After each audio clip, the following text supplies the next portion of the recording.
Thanks. Thank you, and hello everybody. Good morning and welcome to our cabinet meeting, the cabinet meeting of Vale District Council, meeting here today at Abbey House on the 20th November 2025. It's good to be here, and thank you for attending. I'll be going straight through to, I always forget the order, is it? Apologies, I thought it might be. Any apologies for absence? Councillor Helen Pickles has sent her apologies. Because and we don't have any cabinet members online. Everybody's in the room, is that right? And I am hoping that you all know how to leave the building in an emergency by this stage. Yeah. Thank you. We would just follow you through it, I hope. So, thank you. So, has everybody, onto the minutes, has everybody had a chance to look through the minutes of last meeting? Yeah. Yeah. Everybody happy to sign those off? Yes. Yeah. Yeah. Propose, second, agree. Thank you. All agreed on that. So for declarations of interest now, do we have any declarations of interest? Councillor Paulson. On the Abingdon Abbey Buildings Enhancement Project, I was an Abingdon Town Councillor at the time that a previous grant application was voted through. So I'm happy to take advice on whether I should withdraw or if I can take part. Yeah. Yes, Councillor Fawcett. And I'm the same. I'm still a Abingdon Town Councillor, but my personal view is that does not create any kind of pecuniary interest. But I'm so I'll happily take advice. Okay. I was wondering also about devolution, since you sit on the county cabinet as well. Does that have any implications? Or? Again, I would say it's a sort of general interest, but not any kind of a pecuniary interest. But again, I'll happily take advice on that. So what you're doing on devolution today is endorsing the paper or deciding whether you want to endorse the paper or not. It's the county that will be the decision maker. So that's fine. Okay. On the Abingdon issue, I think, as Nick has previously advised as the managing officer, you're not involved in this particular application, so it's fine for you to take part. So actually, Abingdon Town Council are not requesting the money. Because of the charity. So it's coincidental that the town council has also made a grant matter. Doesn't create an interest. That's an independent decision, isn't it? Thank you very much. I think that's clear now. I appreciate you clearing those. Item 5, urgent business. Do we have any? No. And item 6, public participation, which is a shame because it's nice to have people along.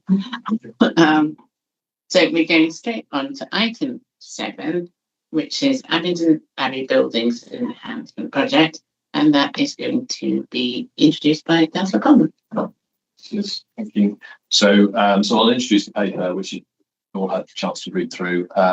To say we've got Simon Hewins, Head of Finance, online, and also Phil Baker. So we've got the finance and the cultural side support from officers if we require it. So this report proposes a loan of £100,000 to the Friends of Abingdon Abbey Buildings Trust towards the Abbey Buildings Enhancement Project.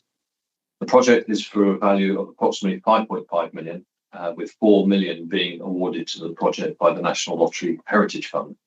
As many of you will be aware, the ancient Abingdon Abbey buildings were saved from demolition by local people in 1944, which have been open to and enjoyed by the local community ever since.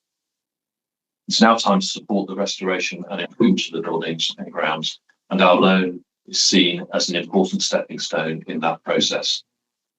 The details of the loan are up to £100,000 for a duration of repayable after 5 years, and interest rates at an interest rate of the Bank of England base rate on the day the loan is made. Once the project is complete, the buildings will be able to operate all year round for community, heritage and cultural activities and provide service as detailed in their business plan. making it a thriving and sustainable heritage visitor attraction, proudly connecting the town's rich history to its vibrant present and future, educating and inspiring visitors of all ages, and contributing to the town's civic, cultural and economic life.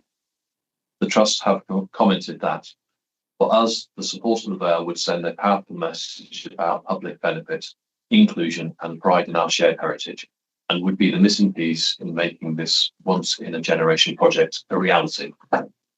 Although we do not have a community loan scheme in place at present, this excuse me, this one award is being recommended on the merit of this being a unique project and the significant benefits of our loan and subsequent project outcomes would bring to the community.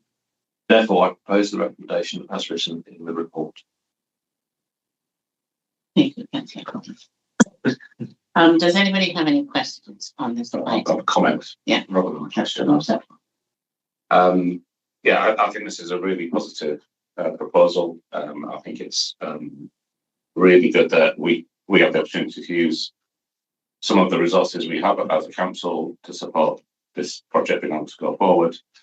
And particularly as it's on the basis that in the long term it won't cost council taxpayers anything in order to make this commitment because of the way the loan is being structured. The site and the abbey have an incredible history going right back to the 7th century, and it's a really important historic site in Abingdon and in the Vale. And I think it's quite right that we, if we are in a position to help support this project going forward and keeping that those buildings available to the public in a more accessible way, then that's a really useful thing for us to do. So I'm solidly support the proposal. I'm very keen to thank the friends that have brought the scheme forward, because I know how long it's taken them and how much work has gone into that, and also to our officers for working to help find a way for us to constructively support the project going forward. And it would be a real shame if, for want of an extra £100,000 or up to an extra £100,000, a £4 million external investment in Abingdon was not able to go ahead. So I'm fully supportive. Thank you. I was going to ask, because I do completely agree, it's a very positive move, but across the district, would this set precedent for other organisations going forward? Because it may be a precedent because we are. Yeah. Do you have any? Okay. Yeah, I do have to. So I mean, so anytime you do something that's slightly out of the ordinary, I was going to say runs the risk of setting precedent. What I would say is that the circumstances of any, so there's no reason why any parish, town, or third party cannot request funding or support for a project, and we should look at each as individual cases. So the specifics about this one is that it's not that we're using our money that we're not going to recoup, as Councillor Pawson said. It's a loan where we will get our money back. And I think the key bit for me is on the £5.5 million project, whilst 100,000 is quite a reasonable size of money, it's actually quite a small percentage, but it has big impact in sense of keeping the cash flow. So this helps the trust get the project on the run before they get the money back, before they get the money from the National Lottery. So is it likely to set precedent? Yes, but only if we don't consider each request at face value and ensure that we're looking at them fairly. And there's no reason why other people shouldn't bid for it. Yeah, I would say there's a good reason why they should, but there shouldn't be an assumption that they will automatically be that we will be able to fund it. Yes, I think another factor which is key for this is this money was put into the capital programme in the between November of 22 and 23. So that's that budget of February 23, when we had more SIL in the or capital funding, particularly SIL, available to us. Today, that situation is not the same. So the money has been set aside, but because it's in the budget doesn't mean we have to spend it, but it was earmarked for this project. So when we look at any new bids, we would have to look at them in the light of the current financial position, which is different to the one that was set up 22, 23. Thank you. Yeah, I think as you're saying, I think it's the context around this that makes it a sort of a viable option for us. And it's sort of thinking about the proportion of money we are giving towards the project compared to the amount that they are gaining. So if there was sort of a similar project with that sort of similar funding context and background around it, then it potentially, given our financial situation now, it can be seen as a good use of money that we will get back, but without which I wouldn't say the project is at risk, but it becomes riskier. Yeah. Thank you. I do appreciate that. Councillor Crawford.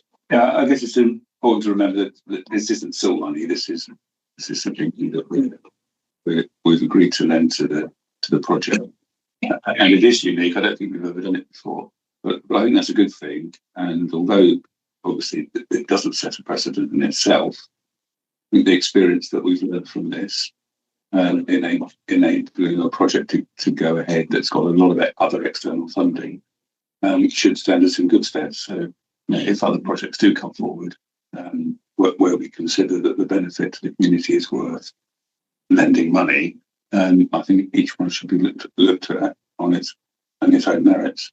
Because if we can replicate another project that's not dissimilar to this, then I would say, why would the future council not want to do it? I'm fully supportive of this. Yeah. And clearly a lot of work has been put into the project by a lot of volunteers, and I commend them for it. So thank you. So I apologise to colleagues that when I said it was put into programme, but I was misremembering. You're absolutely right. It's not. This is a brand new bid, so it wasn't a SIL funding. So my apologies to colleagues. Yeah, I misremembered that. I was also going to say, and I think you were going to speak, but just jump in and say, as well as this, I think, and correct me if I'm wrong, but I think officers have done a lot to support the wider project. Is that right? And supporting the volunteer sector to try and get this project sort of stronger and up and running and going forward. Councillor Bullsham. Thank you. I'm very glad to see this coming through. I think it's a very good way of us using, as we say, is a considerable sum, but it's small in relation to the overall size of the project, to basically unlock access to the National Lottery funding and other funding sources. It's clearly needed, and the officer team, but also the volunteers that run the Abingdon Abbey Buildings Trust have clearly put years of work into this, and they deserve a lot of our thanks for that. The Abbey buildings are well loved in Abingdon, well used in Abingdon. I was there most recently for a craft fair, was packed with residents, not just from Abingdon, but from miles around. It became a destination for visitors. But it is hampered. I attended plays in their Unicorn Theatre in the winter months, and it really is keep your coats on, grab an extra scarf and keep wrapped up.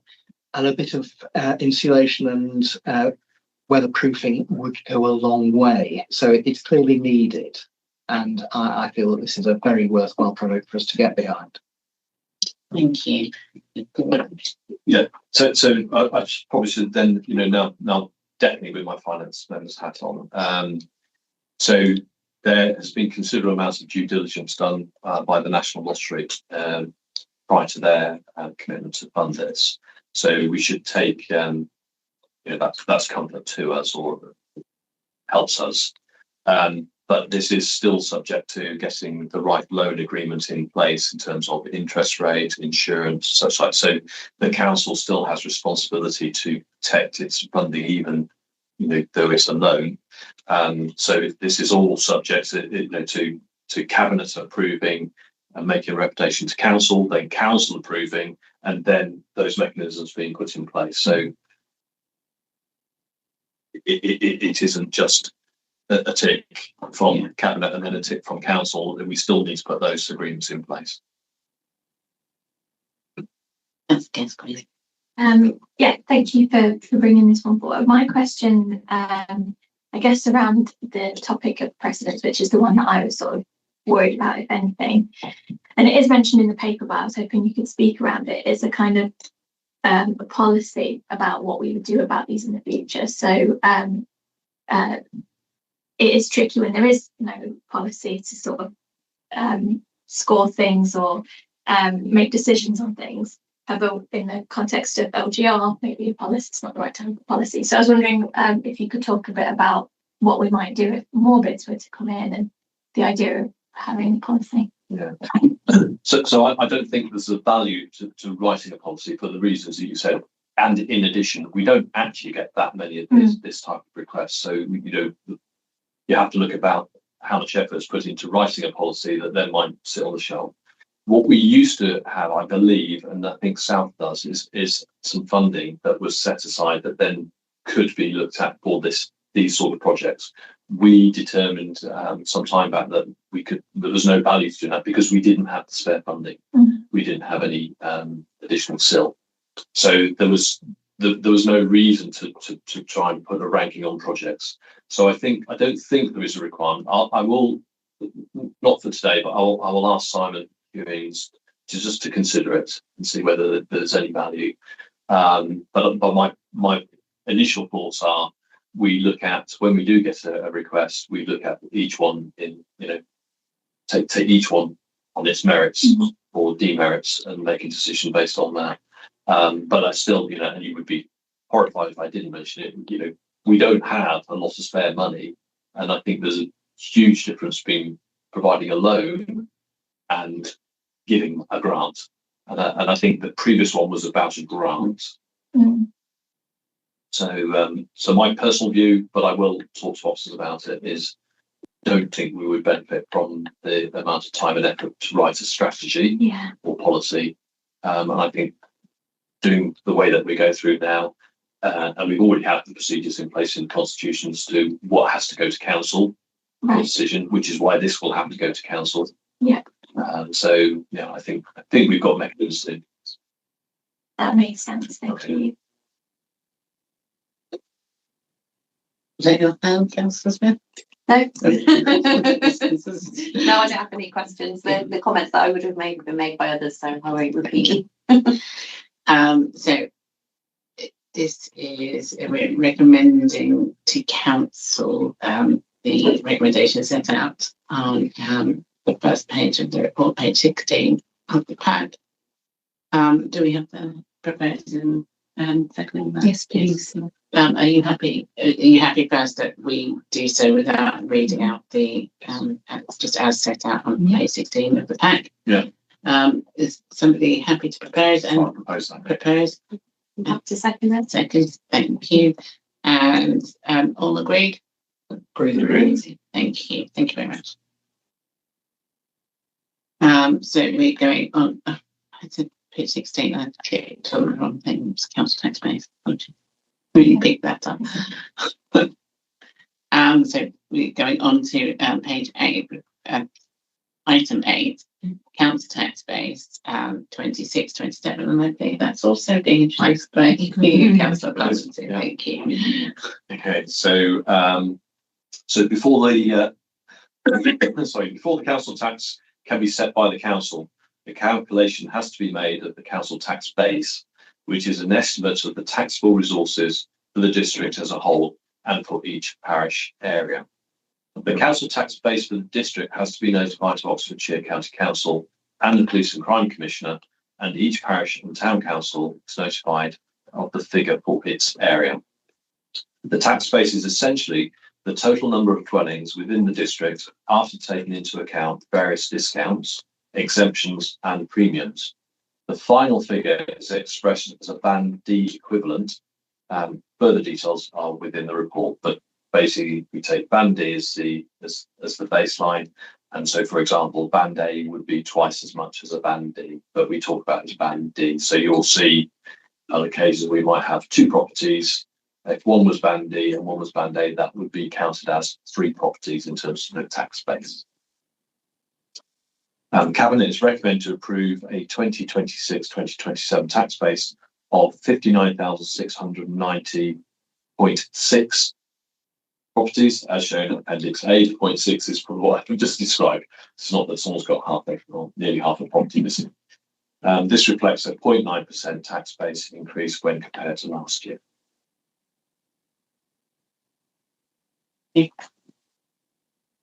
Sorry, I always find this fascinating, and I was just looking. I was away with fairies, I'm afraid, looking at the council tax, Paris council tax bases set out in Appendix A. That was not from it. So we are being asked to recommend council the council tax base recommendations set out now on page 16. Apologies. Is there any questions or comments about this? No? Well, if we have nothing to discuss, it is a fairly standard thing. We go through this every year, but as I said, I always find it fascinating, and I do have a look at each parish and remind myself of how it's worked out. So can we move to the recommendations and recommend them to council? Need a proposer and seconder again.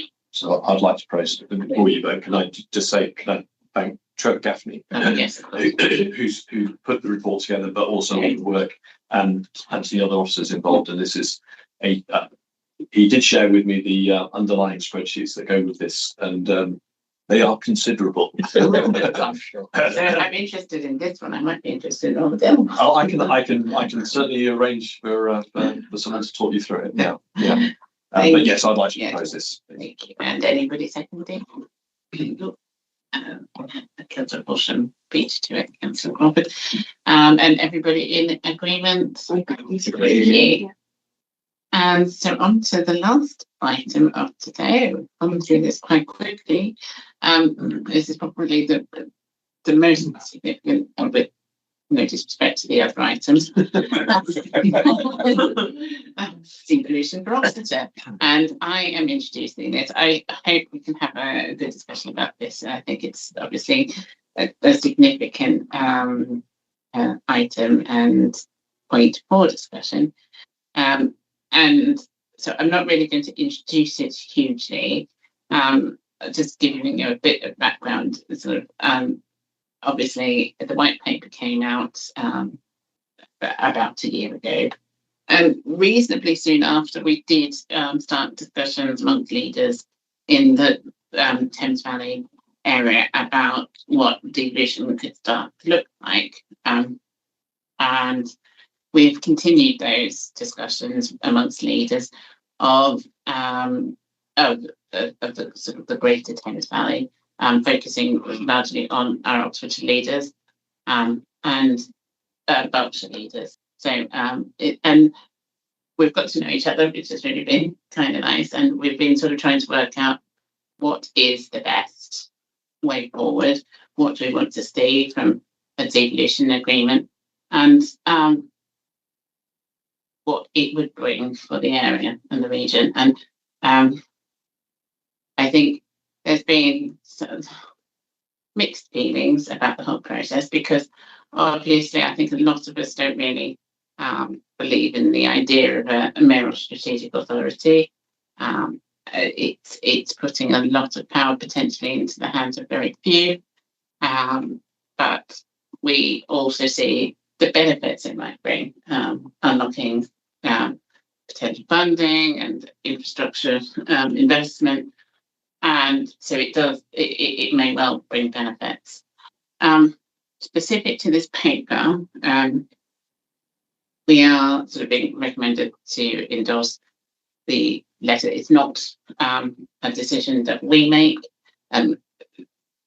The sort of sign off on this devolution process is not a decision that we make. It is a county decision, and it will be, I believe, the expression of interest letter that we're talking about here is being signed off on behalf of Oxfordshire by Liz Lettman, Councillor Lettman, and by one of the Berkshire leaders on behalf of all of the Berkshire authorities. Obviously, there's quite a few of them in there, so I believe it's Mary.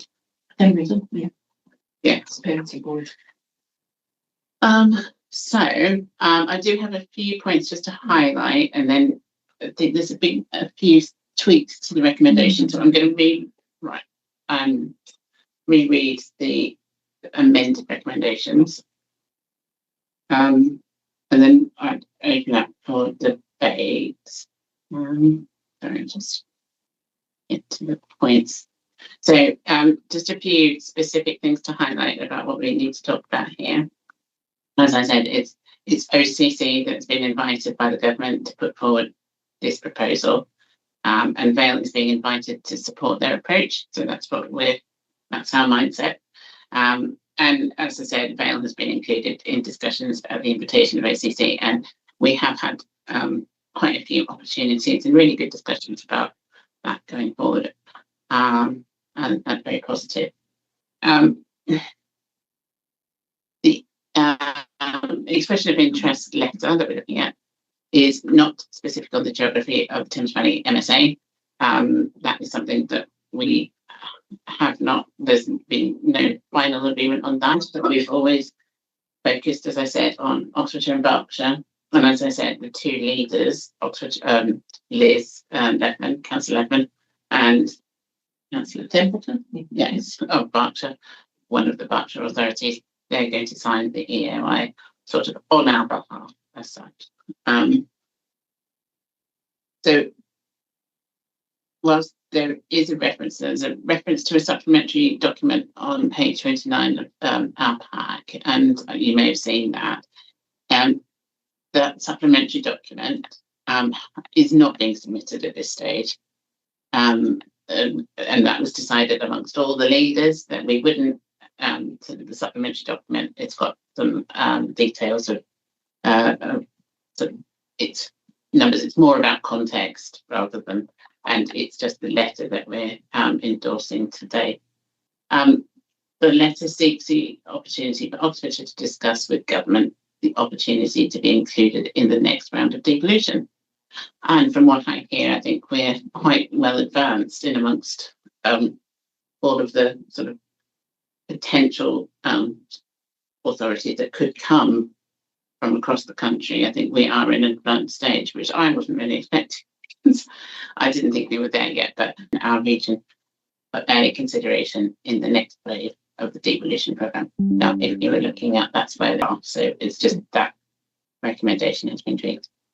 That Cabinet acknowledges the EOI as an initial invitation to government, opening further dialogue and engagement, and it's not a decision to establish a strategic process.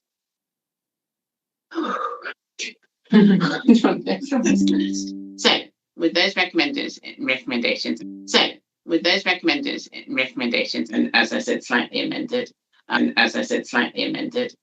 which you've taken into account, thank you. There's particularly the representation and democracy element of this whole devolution move, and whether it really means devolution or not. And at the moment, that's a bit unclear. Having said that, though, this is the direction of travel, so it's right, I think, that we're being sort of proactive and trying to look for the opportunities and discuss with government and continue those conversations. So I think this approach is the right one. I wouldn't want us to be kind of like left behind and then pushed together with some authorities that don't make sense to us. It's better to sort of be on the front foot. There's definitely opportunities in here around things like strategic transport, skills and education, that kind of thing, if it pans out in that way. But obviously that's a discussion for a bit further down the line. So yeah, kind of in terms of managing risk, I think this is definitely the best option to go forward. So I'm happy to support the recommendations. Councillor Caution. Thanks, Jack. I've actually got a question here. It relates to recommendation E, the informal devolution programme board that will oversee the discussions with the government. Have we got an indication of how that will be made up? I know that these kind of steering committees can actually be the either making or a breaking of a project. If you get it right, you get the right people, the right level of engagement and involvement, you can end up with something really good. And the converse is true. Can you do we sense that?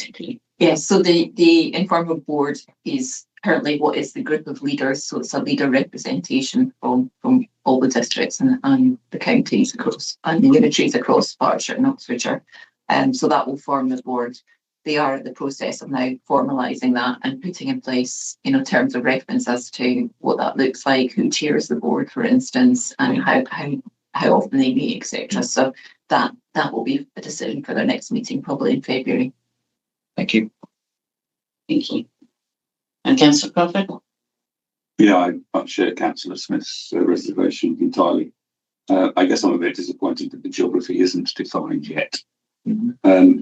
What's not clear to me, though, is the letter itself. At the bottom, it says signed by the. It's to be signed by the leaders of individual councils. Is it clear to whom it is being circulated and who will be signing it? So it will be signed by the leader of Oxfordshire and half of Oxfordshire, because Oxfordshire were the authority that were approached to put in an expression of interest or know any interest in devolution. So it will be signed by the leader of Oxfordshire, and on behalf of Berkshire, it will be signed by Mary Templeton, who is the chair of the Berkshire Prosperity Board, which represents all the Berkshire authorities. Thank you. Well, I guess it does. So, question 29, it says, when submitted to each local authority, that presumably includes us for approval, this letter will be accompanied by a cover report setting out the content, blah, blah, blah. So we're not going to be signing anything, is that right? Yeah, we don't sign it. The upper tier authority signs it. And it will only be Oxfordshire and Berkshire and nobody else. Karen? It is. It's just weird, though, isn't it? Because we know that the two authorities that are going to be signing it, and therefore we know those ones that aren't.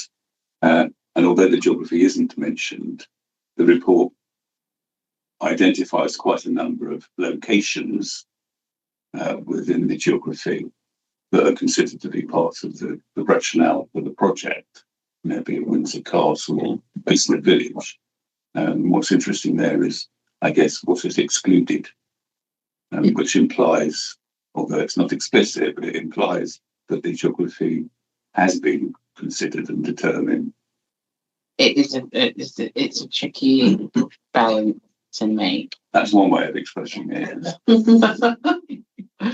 Would you like to have anything? Yeah, I mean, I think there's been a lot of discussions around the geography for many months, and I think we've got to a place where there was a risk that we weren't going to get into government in the timeline. So there had to be a sort of compromise of a letter that doesn't really define the geography, but does talk about some of the key assets across some of that geography. Across the geography, yeah. So, I mean, the first thing really in the discussions with government once this goes in is this is about getting the door into government open to have that discussion. And I'm sure that government are going to seek for clarification of geography. So that will be the next stage of the process to nail that, really, to move forward. Good luck with that then. Thank you. And I was just looking back actually on the timings, and it was almost a year ago that we first met, and it was a very formal meeting. It was November 22nd, 2024. So can I just say one other thing? Yeah. I think what triggered this thought in my head was the opening letter of the to the Secretary of State says, "We, the leaders of the local authorities in the Thames Valley." Now I see you, Beth, here as one of the leaders of the local authority in the Thames Valley. And that therefore it is misleading if you are not signing it. Yeah, I not think being asked to sign it. Yeah, I think that is a sort of a function of wording, really, isn't it? And the meaning of that.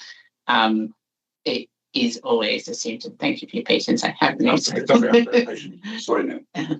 But yeah, I do take your point. It isn't a tier authority decision, and that is why we have done it in this way. Yes, by saying the leaders, it does sound like it's going to be a big group, not just two. So I think that's just, it's sort of. But they're also claiming to be something that they're not, if I may. In terms of we, the leaders, not we, some of the leaders, or not we, okay. the leaders of the upper tier authority. Shall I, do you want to? I'm happy to say what I know, and I'm happy to be blunt as well. The letter is being signed by the leader of Oxfordshire County Council on behalf of the 6 leaders of local authorities in Oxfordshire and with their agreement. So every leader of the district councils, including the city council in Oxfordshire, have agreed to the leader of Oxfordshire County Council submitting that letter in that form. And there's been a lot of discussion around the precise wording of that letter. Similarly, the leader of Bracknell Forest Council, who chairs a board of the 6 Berkshire unitary authorities, is signing the letter on behalf of those 6 leaders with their agreement, and they have had input into that letter. So I think you've got a fair point that the wording might not be quite that precise, but the letter is going from or on behalf of all of the local authority leaders in Oxfordshire and Berkshire with their agreement and having had their input into the text of the letter. And perhaps it's the nature of a letter that's gone around the houses several times and around 12 council leaders that the wording may not end up being perfect. And at the moment, that is as far as agreement has got on the geography. I agree with Councillor Smith and others that have spoken that the case for going fast with devolution to a combined mayoral authority is not 100% made. There are some significant advantages to going down that route, primarily because the government have decided that they want local authorities to go down that route and are effectively putting in place significant resources and freedoms to be available to mayors that are not available to other local authorities. My personal view is that there isn't a single one of those, any of that resource or any one of those freedoms that should not be available to all local authorities to do with as they will, but that's what makes me a Liberal Democrat and not a Conservative or Labour. So there is, I think, a strong case at this stage that there is enough advantage there for us to pursue the option.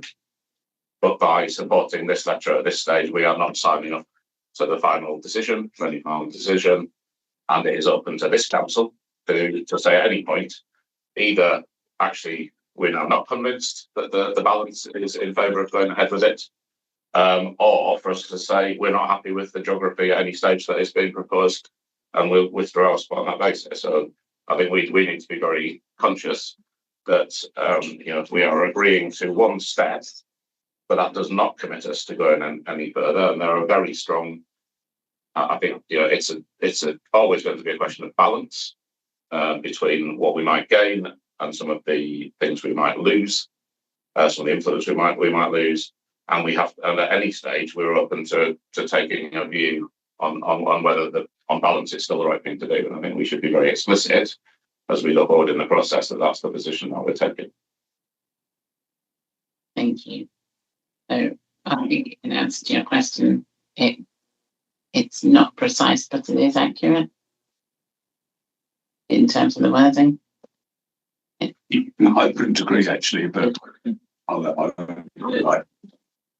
I just ask a question about the word? So is it too late to change the wording? Because I'm just thinking if you just put we on behalf of the leaders of local authorities, then it would be accurate. But I don't know if it's realistic at this stage to be able to change the wording, having gone through many iterations, I'm sure. I'd probably advise you not to. I get the point about the reflection, but it is, as Neil said, it's about reflecting that, Yeah. the on behalf of point, because obviously Berkshire is unitarised and Oxfordshire isn't. So it's a different combination of leaders that we've had in the room, in terms of we've had all the unitary authority leaders there in Berkshire, and then district plus upper tier in Oxfordshire.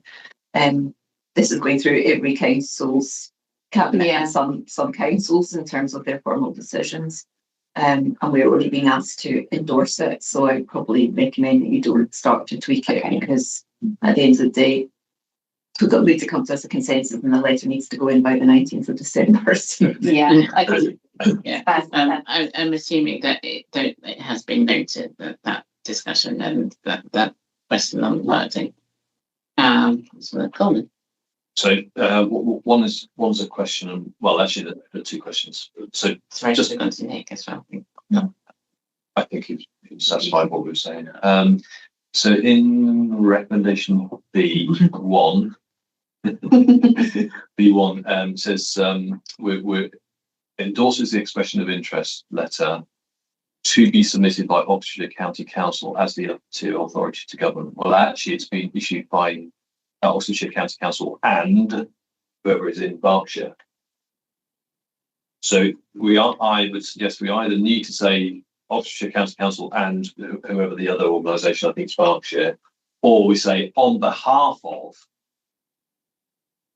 the authorities in Oxfordshire, because it's not being issued solely by County Council, Oxfordshire County Council.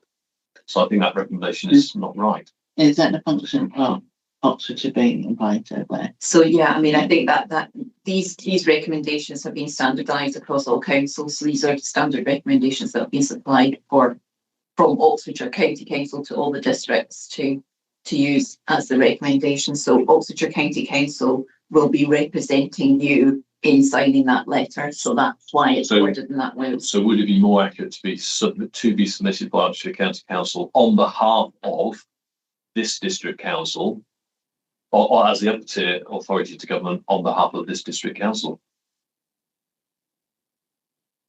Because the question is, it's not on behalf, because you've not been asked to submit anything to government. Well, in that case, why we've been asked to endorse it? Because the upper tier authority has asked you to endorse it to get please that you're in support. Nick, can we go to you? I just to say, I absolutely endorse everything Suzanne said. She's given you very, very, as always, excellent advice on it. The point here is you're not a decision-making body under Section 7 of the Act that relates to devolution. So it can't you can't do something on behalf of someone if they are not making a decision. It's simply an acknowledgement of your role as a public voice and as a representative body with what I suppose you'd call democratic weight. Whilst it's coming from the county council, this is you having a voice that is being raised. And if you chose not to do it, that would in itself send a different signal. So I unfortunately I have to go back to what Suzanne said earlier about the problems about it would, if you do make changes, it'll have to go around the houses through cabinets again, which I think is going to be problematic. If it's fundamentally absolutely disagreeable to you, then it's still in your gift to choose not to proceed in that way. But at the moment, you either do or don't. I would suggest, for the reasons that Suzanne spelt out eloquently earlier, really, and I guess no such letter is ever going to be perfect. So I'd be quite cautious about absolutely rejecting it. But as I say, it is still in your gift. Can I? Okay. And if there's questions, Chair, of course. Yeah, could I just suggest? I mean, Oxfordshire County Council did not at any point need to discuss this with us, did they? No. No. So we are being invited, sort of, and grateful to Councillor Letterman, leader of Oxfordshire, to engage with us in these discussions, because I think that is much more of a democratic voice than one person making a decision on behalf of the entire county in this two-tier system that we have. So I am grateful that the discussions have happened and that we've been included in them. But I think that didn't need to happen, and I think that's sort of another thing to consider in this arrangement that we are now. We are the sort of the junior player in this, I think. Sure. So my suggestion wasn't to change the letter. My suggestion is the recommendations, which presumably have come to this particular cabinet and are not directed by county council. The recommendations that we are being asked to decide on today, okay, hold the letter, says that we acknowledges and endorses the expression of interest, but actually it makes little value whether we endorse it or not. It's going to go out. So why do we need to endorse the expression of interest? Why can we not acknowledge the expression of interest?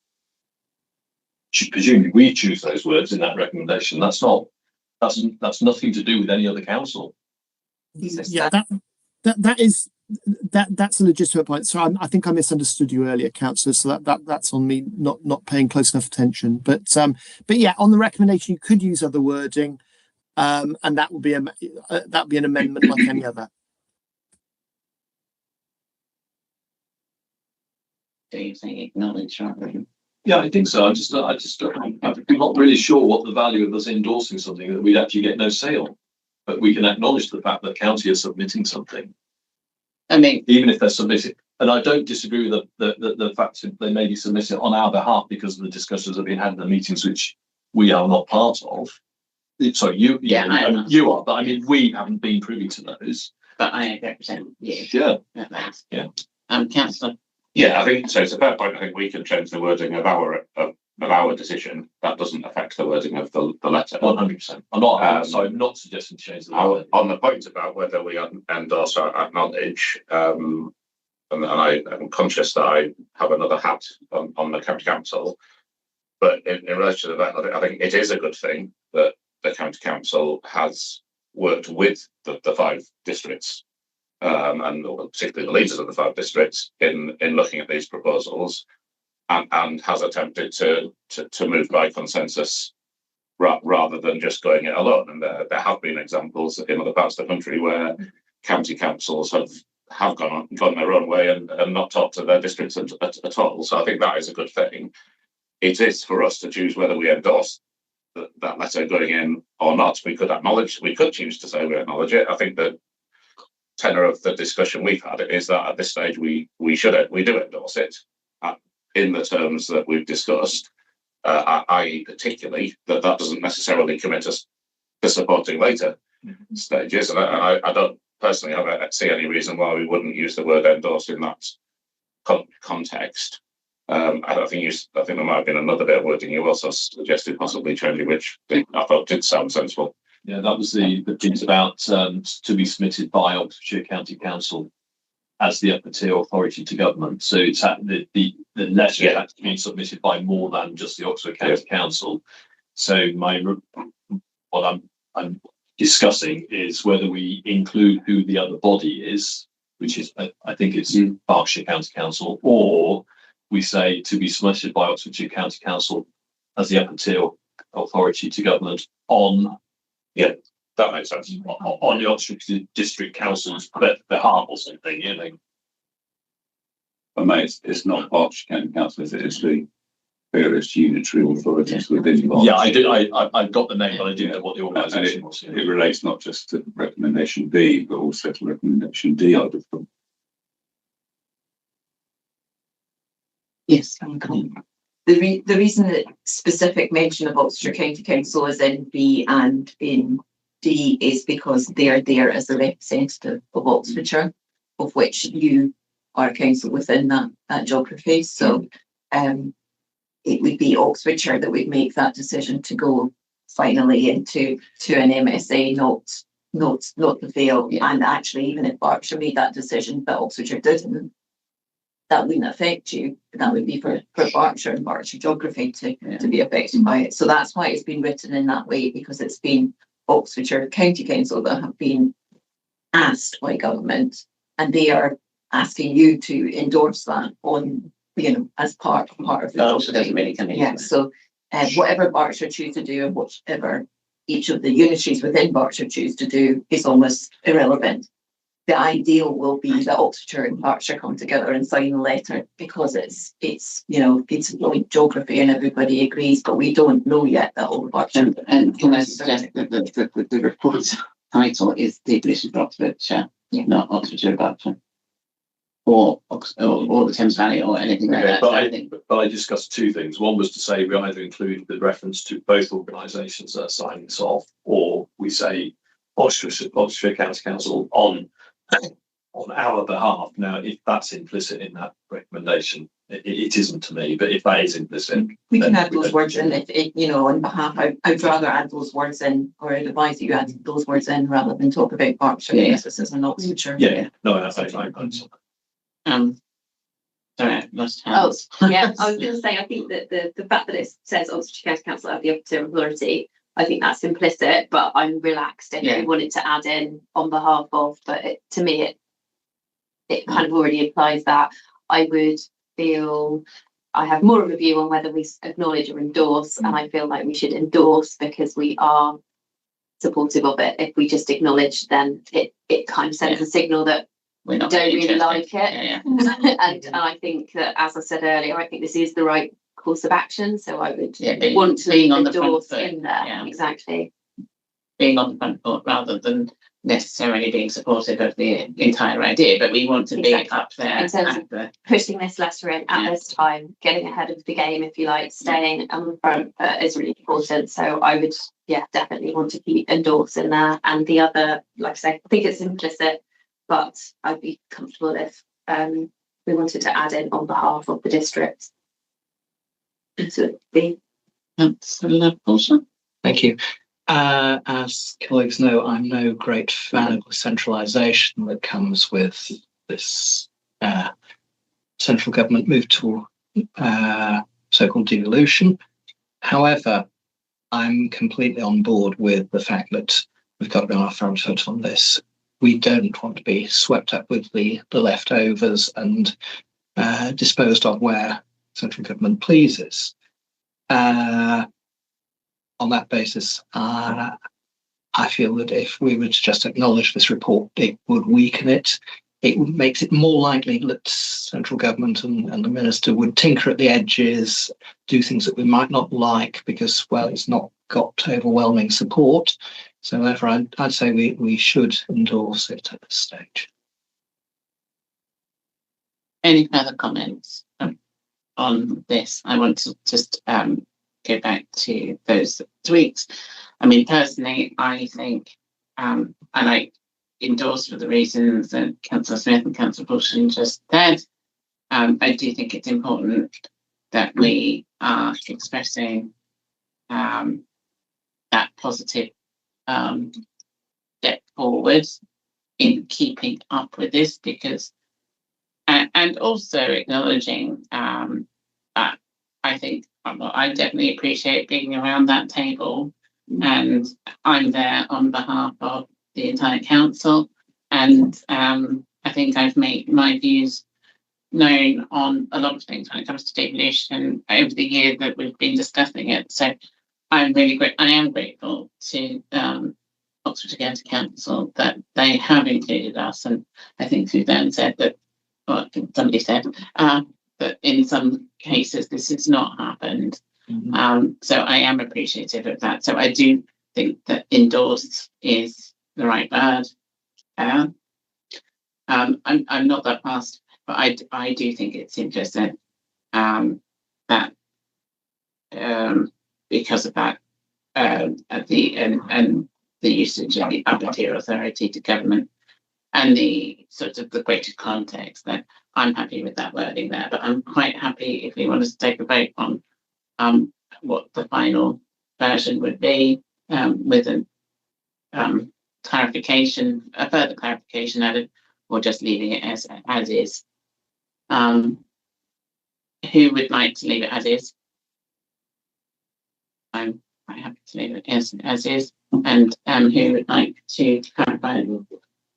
Yeah. I'm happy. As long as we, I mean, effectively it's now on public record, and that's what the intent was. So that's Absolutely. Okay. So, so we are going to go to the recommendations, and we're recommending that Cabinet endorses those recommendations and agrees those recommendations not set out on page